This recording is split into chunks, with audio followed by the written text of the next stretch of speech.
El escepticismo es una corriente filosófica que se basa en la duda y en conocer la verdad. Sus características son las siguientes. Los escépticos dudan de la fiabilidad de sus sentidos. No aceptan doctrinas. No creen en nada. Piensan que nada en sí se puede conocer. Se quedan en reflexión sin pronunciarse, ni aceptando ni negando. Suspenden el juicio en las investigaciones. El escepticismo surgió en el periodo de la crisis de la antigua sociedad griega, como reacción a los anteriores sistemas filosóficos que intentaban explicar el mundo sensible. Todos los escepticismos son escepticismo religioso, escepticismo científico y escepticismo filosófico. El escepticismo es una actitud frente a la vida que promueve el pensamiento crítico y la búsqueda de respuestas sólidas. El escepticismo ha tenido un gran impacto en la filosofía moderna y en la contemporánea. Su relevancia es que promueve el pensamiento crítico. El escepticismo invita a cuestionar los discursos que se aceptan por tradición, fe o autoridad. Ayuda a construir criterios sólidos. El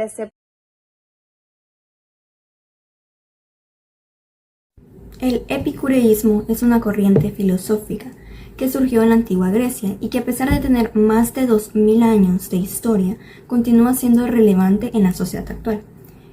Fue concebido por Epicuro de Samos entre los siglos IV y III a.C. en un periodo de transformaciones políticas culturales significativas. En el mundo helénico experimentó una fragmentación del poder y un creciente interés por el ámbito personal. En este panorama de incertidumbre, Epicuro elaboró su doctrina enfocándose en la búsqueda de una existencia serena y libre de preocupaciones. En una sociedad marcada por el caos y la inestabilidad, muchos individuos encontraron en el epicureísmo una vía para alcanzar la paz y la autosuficiencia. Sin embargo, la búsqueda del placer no debe entenderse como un abandono a la razón por una vida dedicada al ocio. El epicureísmo se fundamenta en la aspiración al placer como el bien supremo, aunque es crucial comprender que Epicuro no promovía un hedonismo sin restricciones. Para él, el placer debía ser prudente y equilibrado. Alguna característica principal tenemos la ética hedonista. Epicuro veía el placer como el bien supremo, aunque no se refería a un placer desmedido o sensualista como el lujo, la prosperidad o la reputación, sino a un placer inteligente y balanceado. Clasificó los placeres en 3 categorías. Los placeres naturales necesarios involucran sensaciones placenteras o de libertad respecto al dolor y solo existen en el presente. Un ejemplo sería comida, agua, tomar un descanso. Son fundamentales para la existencia y deben ser buscados. Tenemos los placeres naturales, pero no necesarios. Son los que no resultan imprescindibles para nuestra supervivencia, pero que aportan a nuestro bienestar y disfrute, como es la música, el deporte, el arte y el amor romántico. Aunque no son necesarios para nuestra supervivencia, los necesitamos técnicamente. También tenemos los placeres ni naturales ni necesarios, es decir, que no tienen conexión con nuestras necesidades básicas como seres humanos y que tampoco son imprescindibles para nuestra alegría. Algunos ejemplos serían la acumulación desmedida de riquezas, las conductas inmorales. Para Epicuro alertaba que la búsqueda de estos deleites pueden conducir a la desarmonía y la insatisfacción, desviándonos de una vida armónica. Como segunda característica tenemos la ataraxia, que es la serenidad del espíritu. La ataraxia sostenía que el verdadero gozo no radica en la satisfacción inmediata, sino en alcanzar un estado de calma interior, libre de ansiedad y deseos. Para ella la clave de la dicha es de reducir las preocupaciones innecesarias. Otra característica es la ausencia de temor a la muerte y los dioses. Es otro principio esencial del epicureísmo, la despreocupación por la muerte. Epicuro argumentaba que la muerte no debe inquietarnos, ya que cuando estamos vivos, la muerte no nos afecta, y cuando esta ya no llega, nosotros ya no existimos. Afirmaba que los dioses, aunque existen, son seres perfectos e indiferentes a la vida humana, por lo que no debemos temer los castigos divinos. Otra característica es el valor de la amistad. Para Epicuro, la amistad era un pilar fundamental para alcanzar una vida plena y feliz. Afirmaba que una existencia sin amigos carece de sentido, ya que la compañía, el apoyo mutuo y la confianza brindan estabilidad y bienestar emocional. En su escuela, el jardín promovía un estilo de vida basado en la convivencia armoniosa, con compañía, con amigos, alejados de las preocupaciones externas. Hoy en día, la importancia del entorno social y el respaldo emocional sigue siendo clave para la salud mental, ayudándonos a mitigar el estrés y a fomentar una vida muy satisfactoria. ¿Pero qué significa ser epicúreo? Se considera epicúrea a aquella persona que ejerce un amor o gozo moderado, sincero y sabiduría.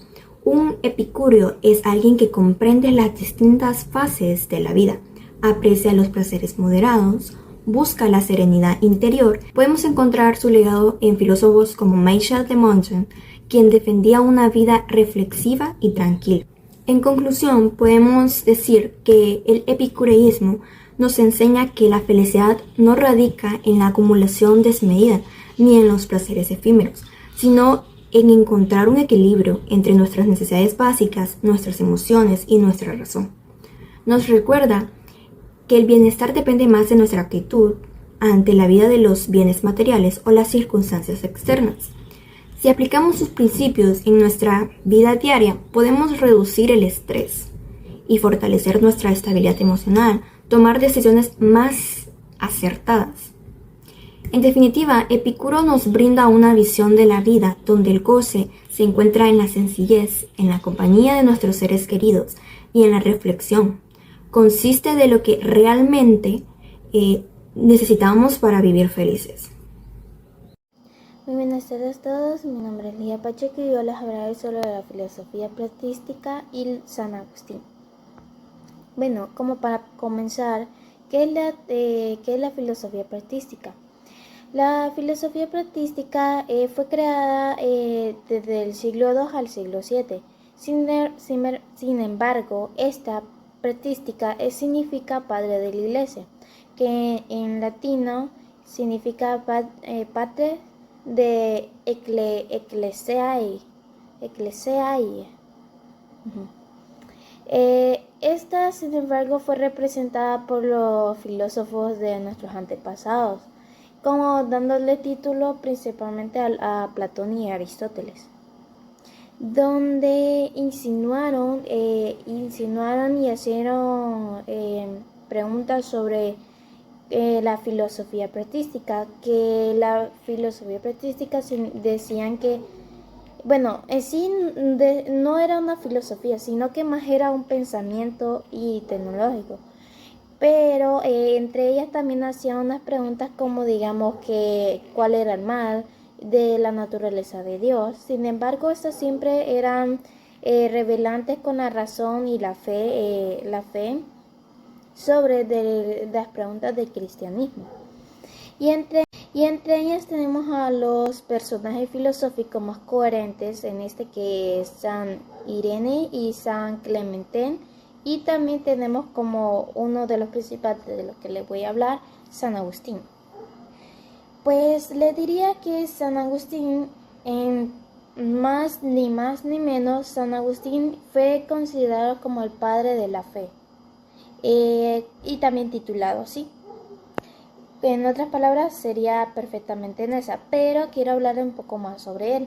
Sin embargo, San Agustín fue quien desarrolló, compartió su historia filosófica con las demás personas sobre su pensamiento del cristianismo. Perdón. San Agustín nació en 354 después de Cristo. Sin embargo, él nació en Talagas, que hoy en día es Argelia. Fue tomado como el teólogo influente de la Edad Antigua, que su obra más conocida fue la de las Confesiones. Y ustedes preguntarán ¿por qué? Bueno, Como dije anteriormente, San Agustín fue uno de los que compartió su historia filosófica. Esto significa que fue su primera obra, La Confesión, que habló de la fe y las razones del cristianismo. Y así él fue como le llamó las confesiones a la autobiografía cristianística. Y, pero sin embargo, San Agustín comenta en una parte que él tenía un alma humana insatisfecha por ello. Sin embargo, San Agustín al final fue uno de los filósofos cuando contó su historia hacia la humanidad. Fue considerado el padre de la fe. ¿Cuáles fueron sus teorías? Sin embargo, San Agustín comentó 8. Que una de ellas eran como la ciudad de Dios, el libre albedrío, también fue una de las relaciones de fe y razón. Cuando San Agustín aclaró todo esto, sin embargo, fue considerado más como un guía de la salvación, un guía de la salvación sobre el cristianismo. Sin embargo, hoy en día su filosofía ha sido fundamental en las demás teologías. Y también como la filosofía cristiana que hoy en día aún sigue en proceso eso, pero sin duda eso siempre estará a mano. No es muy comentable la filosofía cristianismo, pero es muy relevante. Así que en sí, San Agustín fue considerado como reflexionado como el padre de la fe. Filosofía escolástica y Santo Tomás de Aquino. La filosofía escolástica es una corriente de pensamientos filosóficos y teológico, el cual proviene de las universidades de la Europa de los siglos XI a XV.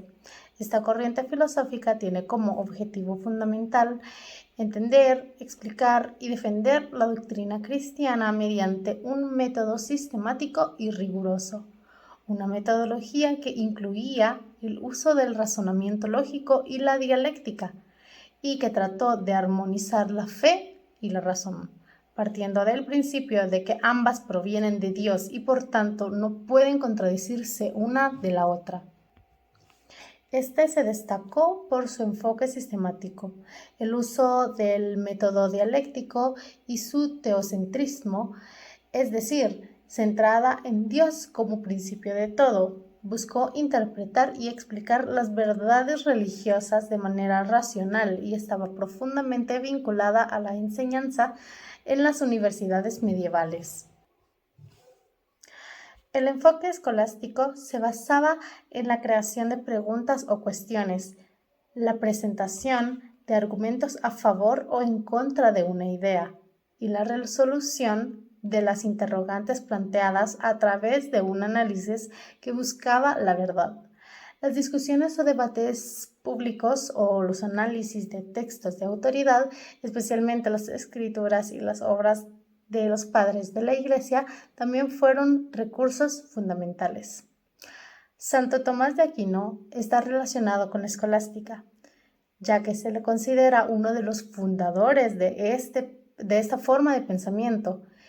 Esta es un enfoque filosófico y teológico que intentó unir la fe cristiana con la razón, usando para ello la lógica y un análisis cuidadoso, como ya lo habíamos mencionado antes. Pero ahora bien, ¿quién fue Santo Tomás de Aquino?